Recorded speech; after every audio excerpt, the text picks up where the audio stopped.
అందరికీ నమస్తే. నిన్న అసెంబ్లీలో రేవంత్ రెడ్డి గారి కామెంట్ ఒక బలమైన కామెంట్. పాపం ఆ కామెంట్ చేస్తున్న టైంలో ఏంది ఆ కామెంట్ అనేది మీకు వినిపిస్తా. ఆయన గొంతు కొంచెం వణికింది. అంటే ఏమనుకుంటారో ఏమో ఉంటుంది కదా, మనం ఏదైనా అబద్ధం చెప్తున్నప్పుడు, పచ్చి అబద్ధం చెప్తున్నప్పుడు దానిలో కొంచెం బెనుకు కనిపిస్తుంది. నిజానికి గట్టిగా మాట్లాడతాం, కానీ ఒక 10 మందిలో నచ్చని వ్యవహారం మాట్లాడినప్పుడు మనం కొంచెం నసికి మాట్లాడతాం. చూడు, రేవంత్ రెడ్డి కూడా నసికి మాట్లాడిన ఒక్క విషయం ఆ వీడియో మీకు చూపిస్తాను. అంతకన్నా ముందు ఒక చిన్న రిక్వెస్ట్. చాలామంది మనం గవర్నమెంట్లో చేసే తప్పులు, తర్వాత రాజకీయ నాయకులు చేసే తప్పులు అవన్నీ మనం ఎక్స్పోజ్ చేస్తున్నాం.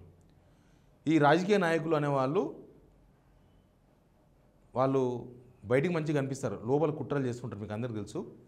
వాళ్ళు ఏం చేస్తున్నారంటే రిపోర్ట్ కొడుతున్నారు, ఛానల్ రిపోర్ట్ కొడుతున్నారు. కాబట్టి నేను మీ మద్దతు అడుగుతున్నా.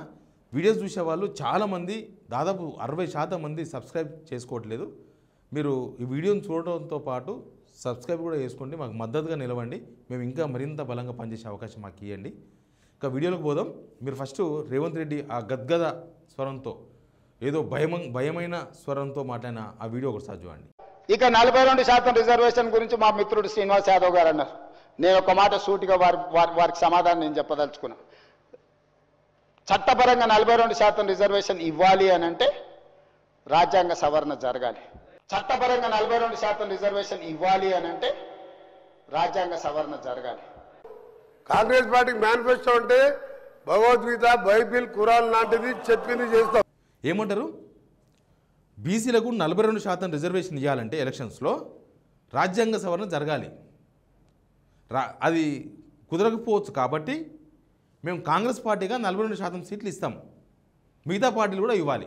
ఇది రేవంత్ రెడ్డి చేసిన స్టేట్మెంట్. నిజానికి 42% రిజర్వేషన్ రాదు అన్న విషయం ఇప్పుడు కాదు. వాళ్ళు అసెంబ్లీ ఎలక్షన్స్ ముందు ఎప్పుడైతే కామారెడ్డి డిక్లరేషన్ చెప్పినరో అప్పుడే తెలుసు. మేనిఫెస్టోలో కూడా పెట్టినరు, అప్పుడే తెలుసు. తర్వాత కమిషన్ వేసినారు, అప్పుడే తెలుసు. ఎందుకంటే సుప్రీంకోర్టు ఒక డెడ్ లైన్ ఉంది, దానికి ఒక 50% దాటకూడదు అనేది ఒకటి ఉంది. ఇంకోటి ఏంటంటే సెంట్రల్లో ఒకవేళ కాంగ్రెస్ పార్టీ ఉంటే సాధ్యం అయ్యేదేమో, అప్పుడు కూడా నో ఛాన్స్, అప్పుడు కూడా 50-50 మాత్రమే. నేను చెప్పినా కదా, తమిళనాడులో ఎందుకు 69% రిజర్వేషన్ ఉన్నాయంటే పివి నరసింహారావు గారు అక్కడ ప్రధానమంత్రిగా ఉన్నప్పుడు మైనారిటీ గవర్నమెంట్ అది. ఆమె మా జయలలిత గారు కనుక మద్దతు ఉపసంహరించుకుంటే గవర్నమెంట్ పడిపోతుంది. అట్లాంటి టైంలో దాన్ని తీసుకుపోయి 9th షెడ్యూల్లో పెట్టి అట్లా ఉంచారు. ఇప్పుడు సాధ్యం కాదని తెలిసినా 42% ఇస్తామని చెప్పి ఇన్ని రోజులు పొంకనాలు, డ్రామాలు అన్నీ ఆడేసినారు. ఆడి ఇప్పుడు ఫైనల్ కంక్లూజన్కి వచ్చే వరకు 42% కావాలంటే రాజ్యాంగ సవరణ కావాలని చెప్తున్నారు. మీరు మేనిఫెస్టోలో పెట్టినప్పుడు కానీ, కామారెడ్డి డిక్లరేషన్ చేసినప్పుడు కానీ ఈ సంఘటన మీకు తెలియదా? మీకు అన్నీ తెలుసు, కానీ చెప్పలేదు. జనాలను మోసం చేయాలన్నా ఇప్పుడు ముందే డిసైడ్ అయ్యి మోసం చేయడం, అనుకోకుండా మోసం జరిగితే వేరు, కానీ ముందే డిసైడ్ అయ్యి మోసం చేస్తే ఇప్పుడు అదే జరిగింది. ఇప్పుడు ఏంది, ఇంకా మేము కాంగ్రెస్ పార్టీ నుంచి 42% సీట్లు ఇస్తాం. మీరు కాంగ్రెస్ పార్టీ నుంచి 42% ఎందుకు ఇవ్వాలి? 50% ఇవ్వండి. వాళ్ళు మొత్తం 56% ఉన్నారు, మీ లెక్క తెలిసింది కదా. 56% ఇవ్వండి, అది మీ ఇష్టం. అది కాంగ్రెస్ పార్టీ ఇస్తే తప్పేం లేదు కదా. 80% ఇవ్వండి. వద్దన్నారు ఎవరన్నా? వద్దంటారు ఎవరన్నా? 42% ఎందుకు ఇవ్వాలి? కాంగ్రెస్ లెక్క తెలిసింది. జనాభా దామాషానా ఇవ్వండి, మిగతా పార్టీలు ఇస్తారో ఇవ్వరో వాళ్ళ ఇష్టం. అసెంబ్లీలో కూడా రేవంత్ రెడ్డి ఒక తప్పుడు ముచ్చట మాట్లాడాడు. అసెంబ్లీ ఎలక్షన్స్లో మేము 32 సీట్లు ఇచ్చినామని చెప్పిండు. తప్పు అది. 23 సీట్లు ఇచ్చిండ్రు. ఎట్లాంటి సీట్లు అంటే ఓడిపోయే సీట్లు. ఇప్పుడు మహిళా కాంగ్రెస్ ప్రెసిడెంట్ ఉన్నారు సునీతారావు గారు, ఆమె ముదిరాజ్. ఆమె గోషామాల్లో టికెట్ ఇచ్చారు ఆమెకు. ఆమె నాకు వద్దు, ఆడ ఓడిపోతాం కాంగ్రెస్, ఎందుకంటే అప్పుడప్పుడు ముఖేష్ గౌడ్ గెలిచింది తప్ప ఎప్పుడు గెలవలే, నేను ఓడిపోయే సీట్ నాకు ఎందుకు, నాకు వద్దు అన్నది. అట్లాంటి సీట్లు ఇంకొక 6-7 ఇచ్చారు ఓల్డ్ సిటీలో. ఓడిపోతామని తెలిసి, అంటే ఓడిపోయే సీట్లు బీసీలకు ఇచ్చారు. ఇచ్చి వాళ్ళు చెప్పిన 32 సీట్లు ఇవ్వకుండా 23 సీట్లు ఇచ్చి దానిలో ఒక 6-7 సీట్లు ఓడిపోయే సీట్లు, పక్క ఓడిపోయే సీట్లు అక్బరుద్దీన్ ఓవైసీ మీద ఇస్తారు. ఇంకా ఎంఐఎం కంచుకోవడం ఉంటుంది, ఒక 7-8 అసెంబ్లీ సీట్లు మొత్తం అంటే బీసీలకే ఇస్తారు. ఎందుకంటే ఎట్లా ఓడిపోతారని తెలుసు కాబట్టి. గెలిచే సీట్లు ఇవ్వరు. పక్క ఇది కాంగ్రెస్ కంచుకోట దగ్గర గెలుస్తారు, ఇవ్వరు. చాలామంది ఉన్నారు, ఎందుకు వెళ్ళే? చాలామంది ఉన్నారు, ఎందుకు వెళ్ళే? సూర్యాపేటలో బీసీలు లేరా? ఇక్కడ భువనగిరిలో బీసీలు లేరా? కాంగ్రెస్లో టికెట్ ఆశించిన వాళ్ళు చాలామంది ఇవ్వరు. ఎందుకంటే గెలిచే సీట్లు కొద్దిగా అటు ఇటు గెలిచే అవకాశం ఉన్న సీట్లు కాబట్టి ఇవ్వరు. అయితే నేను ఇప్పుడు ఏం చెప్పదలుచుకున్నా అంటే సరే వీళ్ళు 42% ఇస్తారో 50% ఇస్తారో వాళ్ళ ఇష్టం, ఎక్కువ ఇస్తే ఇంకా మంచిది. కానీ బీసీ రిజర్వ్డ్ ఎస్సీ రిజర్వ్డ్ కాన్స్టిట్యున్సీలో ఎస్సీలకే ఇవ్వాలి. ఎవరిచ్చినా ఏ పార్టీలు వచ్చినా ఎస్సీలే ఇవ్వాలి, ఇండిపెండెంట్ కూడా ఎస్సీలకే ఇవ్వాలి. కానీ ఇప్పుడు వీళ్ళు ఏం చేస్తారు, రిజర్వ్ లేదు, అది కాంగ్రెస్ పార్టీ ఇష్టం, వాళ్ళు ఇచ్చుకుంటారు, రిజర్వేషన్ ఏం లేదు బీసీలకు ఇవ్వాలని. 40% రిజర్వేషన్ లేదు కదా, వీళ్ళు ఇవ్వలే కదా, వదిలేసిండ్రు కదా. ఇప్పుడు అవసరమైతే ఇంకొక పార్టీ కూడా బీసీకి ఇస్తుంది, ఇంకో పార్టీ కూడా బీసీకి ఇస్తాం ఒక దగ్గర. మరి ఆడ ఎవరో ఒక పటేల్ నిలబడతాడు, బాగా డబ్బులున్న పటేలో లేకపోతే బాగా డబ్బులున్న ఇంకొక ఆయన నిలబడతాడు. ఆయన మొత్తం చిల్లంపొలం చేసి డబ్బులు వంచిపోయి గెలుస్తాడు. ఏం చేస్తారు మీరు? ఏం లాభం దానివల్ల? ఇప్పుడు అందరూ బీసీలే ఉంటే దానిలో మంచి బీసీకి ఓటేసే అవకాశం ఉంటుంది. బీసీ రిజర్వేషన్ వస్తే అదే కదా లాభం. బీసీ రిజర్వేషన్స్ లేవు, 23% ఇస్తారు. ఇంకా మిగతా దాంట్లో 23%, రేపో మాపో జీవో రాబోతుంది. 23% గవర్నమెంట్ అఫీషియల్గా జీవో ఇవ్వబోతుంది. 23% సీట్లు బీసీలకు, ఎంపీటీసీ జెడ్పీటీసీ సర్పంచ్ ఎలక్షన్స్లో.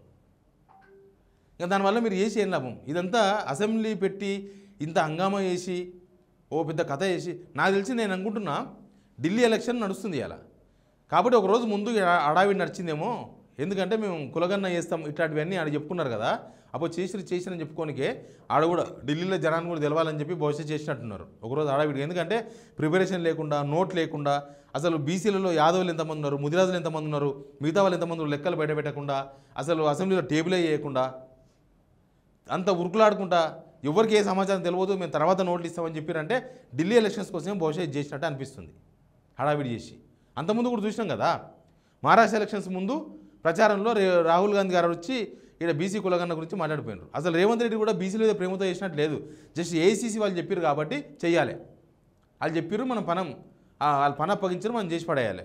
కాంగ్రెస్ ముఖ్యమంత్రి ఉన్నాం కాబట్టి ఆయన చేయాలి, లేకపోతే మళ్ళీ అదంతా మీదకి వస్తుంది. లేకపోతే వీళ్ళు కనీసం సెంట్రల్కు తీర్మానం చేసి పంపించేసినారు. ఏంది దేశమంతా ఏమని సెంట్రల్ తీర్మానం చేసినారు, తెలంగాణకు 40% అమలు చేయమని తీర్మానం చేయలే. సెంట్రల్కి ఇచ్చిన తీర్మానంలో దేశమంతా ఏమని మోడీకి తెలుపుతూ తీర్మానం చేసినారు. దీన్ని బేస్ చేసి అది కాంగ్రెస్ లైన్. ఇక్కడ జనం లైన్ ఏముంది దీనిలో? జనం లైన్ ఏంది? 42% అవ్వాలి. అసెంబ్లీలో 42% గురించి డిస్కషన్ జరిగిందా? జరగలే, పోయింది, ఎత్తిపోయింది. నీ సర్వే అట్లుందంటే నీ సర్వే ఇట్లుందని వీళ్ళు వాళ్ళు మాట్లాడుకున్నారు. మధ్యలో ఆ బీజేపీ పాయల్ శంకర్ బయటను సగంలో కట్ చేసి కాంగ్రెస్లో ఫుల్ ప్రచారం చేసుకుంటున్నారు, దేవుడు రేవంత్ రెడ్డి దేవుడు అని. పాపం ఫుల్ బయటలో అట్లేమనలే ఆయన మొత్తం మాట్లాడింది వేరు. మేము అట్లా అనుకున్నాము, మీరు అట్లా చేయలేదని చెప్పిండు ఆయన రాజ్యాంగబద్ధంగా నిలవదు అసలు. ముస్లిం బీసీలు, హిందూ ముస్లింలు, ముస్లిం బీసీలు ఏంది ఇది, హిందూ బీసీలు ఇదేం లెక్క, ఇది నిలవదని చెప్పిండు. మంచిగానే మాట్లాడండి పాయల్ శంకర్. కానీ ఇంకా సోషల్ మీడియా ఎట్లా అయిపోయింది, ఇక్కడక్కడ కట్ చేయాలి, తోకలు కట్ చేసి పంపాలి. కానీ ఈ ఊర్లలో ఇది మోసం, డైరెక్ట్గా జనాలను మోసం చేసిన వ్యవహారం ఇది. డైరెక్ట్ జనాలనే, ఇంక ఈ బీఆర్ఎస్లను, బీజేపీలను, ఎంఐఎంలను వాళ్ళని కాదు, జనాలను మోసం చేసిన వ్యవహారం ఇది.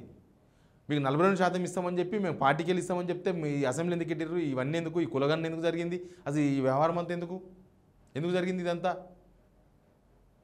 ఎవరైనా పోటీ చేస్తారు, నువ్వు బీసీకి ఇస్తాడు, ఇంకో ఓసీ పోటీ చేస్తాడు, డబ్బులు నైనా పోటీ చేస్తాడు, ఏం చేస్తారు మీరు?